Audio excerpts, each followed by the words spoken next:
चलिए, आज हम लोग जैसे पिछले क्लास में आप लोग वीडियो देखे होंगे, तो उसमें हम लोग क्या कर रहे थे कि यूरोप में राष्ट्रवाद, जो कि मैट्रिक 10वां क्लास में पहला चैप्टर है हिस्ट्री का, उसमें बहुत सारे ऑब्जेक्टिव्स को हम लोग सॉल्व किए थे। अभी हम लोग क्या करते हैं, थोड़ा सा उस चैप्टर को पढ़ते हैं और देखते हैं, समझते हैं कि यूरोप में राष्ट्रवाद क्या है। तो सबसे पहले आइए हम लोग बात करते हैं राष्ट्रवाद क्या है। तो कहता है कि आधुनिक विश्व की राजनीतिक जागृति का एक परिणाम है। हाँ, जिसमें कहता है कि यह एक ऐसी भावना है जो किसी भौगोलिक, सामाजिक, सांस्कृतिक परिवेश में रहने वाले लोगों में एकता की वाहक बनती है, यानी उन लोगों को एक करने में मदद करती है। ठीक, चाहे वो किसी भी भौगोलिक, सामाजिक, सांस्कृतिक पृष्ठभूमि के लोग हों, हाँ, अलग अलग भाषा के लोग हों, अलग अलग लोग हों, लेकिन वो सभी लोग भौगोलिक रूप से, सामाजिक रूप से, सांस्कृतिक रूप से, जैसे हम लोगों का अलग अलग चीज़ है, लेकिन हम लोग भौगोलिक, सामाजिक और सांस्कृतिक रूप से एक हैं और इस देश के बारे में सोचते हैं, तो हमारे अंदर में समान तरह की विचारधाराएं हैं, जिसे हम राष्ट्रवाद कहते हैं। क्यों? कि हम अपने राष्ट्र के बारे में सोचते हैं। तो उसी तरह से 19वीं शताब्दी में हम लोग यह देखते हैं कि यूरोप में भी भौगोलिक, सांस्कृतिक और सामाजिक रूप से लोगों में एकता की भावनाएं जन्म लेती है, जिसे कि हम राष्ट्रवाद कहते हैं। ठीक है। अब यह राष्ट्रवाद की जो उत्पत्ति होती है, तो यहाँ पर आपका डेट लिखा हुआ है 1789। 1789 में आप लोग यह जान रहे होंगे क्या हुआ था, पता है? 1789 में फ्रांस की क्रांति हुई थी। और फ्रांस की क्रांति में वहाँ पर फ्रांस के राजा को हटाकर पहली बार प्रजातंत्र की स्थापना की गई, लोकतांत्रिक व्यवस्था की शुरुआत की गई। तो आप लोग वहाँ पर एक पॉइंट लिख सकते हैं, 1789 में फ्रांस की क्रांति। क्या लिख सकते हैं? फ्रांस की क्रांति लिख दीजिए कॉपी में, लिखे और डेट दे दीजिएगा 14 जुलाई। अगर कोई पूछे फ्रांस कब आज़ाद हुआ तो क्या कहना है? 14 जुलाई। और फ्रांस की स्वतंत्रता दिवस कब मनाई जाती है? 14 जुलाई को। ठीक, 14 जुलाई 1789 से फ्रांस में एक क्रांति शुरू होती है और इस क्रांति में मुख्य रूप से 3 नारा दिया गया। वह 3 नारे को भी लिख लीजिए। स्वतंत्रता, स्वतंत्रता, समानता और बंधुता। स्वतंत्रता, समानता और बंधुता, यह 3 नारे फ्रांस की क्रांति के थीम थे, मूल थे। ठीक है। ये पूछा जाएगा कि स्वतंत्रता, समानता और बंधुता किस क्रांति का नारा है, तो आंसर क्या आ जाएगा? फ्रांस की क्रांति। कब हुई? तो 1789। फ्रांस का स्वतंत्रता दिवस कब मनाया जाता है? 14 जुलाई। क्लियर हो गया? अब इसी जब यहाँ पर जब राजतंत्र की समाप्ति हो रही थी और लोकतांत्रिक व्यवस्था का उदय हो रहा था, तो इसी समय में एक नया नाम उभर के सामने आता है, जिसका नाम है नेपोलियन बोनापार्ट। क्या नाम है उसका? Napoleon Bonaparte. और उसके बारे में आप लोग अभी फिलहाल इतना जानिए कि जब फ्रांस में राजतंत्र की व्यवस्था समाप्त हुई 1789 में, तो नेपोलियन बोनापार्ट का उदय हुआ। और नेपोलियन बोनापार्ट प्रारंभ में एक सैनिक था जो फ्रांस की बिगड़ती हुई व्यवस्था को देखने के बाद वहाँ विद्रोह किया और नेपोलियन बोनापार्ट ने 1804 ईस्वी में अपने आप को सम्राट घोषित कर लिया। यह भी लिख दीजिए कि नेपोलियन बोनापार्ट 1804 में सम्राट बने। कहाँ के सम्राट बन गए? राजा बन गए? फ्रांस के राजा बन गए। कहाँ के? फ्रांस के राजा बन गए। कौन बन गए? Napoleon Bonaparte. ठीक है।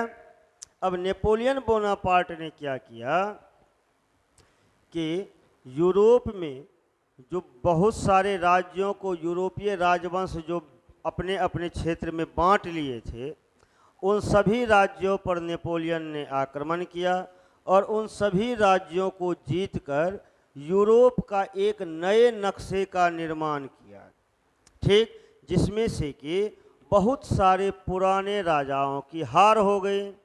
अब वो हारे हुए राजा तो नेपोलियन से बदला लेने का सोचेगा, ठीक है। तो नेपोलियन से बदला लेने के लिए उन लोगों ने क्या किया कि नेपोलियन को वाटरलू के युद्ध में हराया, ठीक। वाटरलू के युद्ध में हराने के बाद और उस युद्ध का मेन नेतृत्व कर रहा था कौन? मेटरनिख। अगर कोई पूछे कि नेपोलियन का पतन किस युद्ध में हुआ तो उसको जवाब दे देना है वाटरलू के युद्ध में। कौन सा युद्ध? वाटरलू के युद्ध में 1814 में, हाँ, नेपोलियन का पतन हो गया, ठीक है, कोई दिक्कत? तो 1814 में कौन सा युद्ध हुआ? वाटरलू का युद्ध। किसका पतन हुआ? नेपोलियन का। और इस युद्ध में जीत किसकी होगी? मेटरनिख की। किसकी? और मेटरनिख कौन है? ऑस्ट्रिया का चांसलर है। कौन है? अब जब नेपोलियन हार जाएगा तो मेटरनिख क्या करेगा कि नेपोलियन जो यूरोप में क्षेत्र जीते थे, अब उस क्षेत्र का बंटवारा होगा, होगा ना बंटवारा, क्योंकि नेपोलियन तो हार गया। अब मेटरनिख क्या करेगा? यूरोप के तमाम राजवंशों को एक जगह बुलाएगा और उस जगह का नाम होगा वियना। कौन जगह? ऑस्ट्रिया की राजधानी है वियना, और उसी को हम लोग कहते हैं वियना कॉन्फ्रेंस। कब हुआ? 1800, तो लिख सकते हैं यहाँ पर वियना कांग्रेस, कोई दिक्कत? वियना कांग्रेस का मुख्य उद्देश्य था कि नेपोलियन द्वारा जो व्यवस्था बनाई गई थी उस व्यवस्था को समाप्त करके एक नई व्यवस्था का निर्माण करना। क्लियर? तो उसीलिए कहा जाता है कि वियना कांग्रेस के माध्यम से नेपोलियन युग का अंत हुआ और किसके युग की शुरुआत हुई? मेटरनिख के युग की शुरुआत हुई। किसके युग की शुरुआत हुई? मेटरनिख के युग की शुरुआत हुई। अब क्या हुआ? इस वियना कांग्रेस में जो नेपोलियन ने सारे क्षेत्रों को जो जीता था, उस क्षेत्रों को यूरोप के राजवंश आपस में बंटवारा करेंगे। तो आइए देखते हैं कि उस क्षेत्रों को बंटवारा जब किया गया तो किसके किसके हिस्से में क्या क्या गया। देखिए, तो सिसिली और नेपल्स जो कि इटली का प्रांत था, हाँ, वो दे दिया गया बुर्बो राजवंश को। किसको दे दिया गया? बुर्बो राजवंश को। क्या सब दे दिया गया?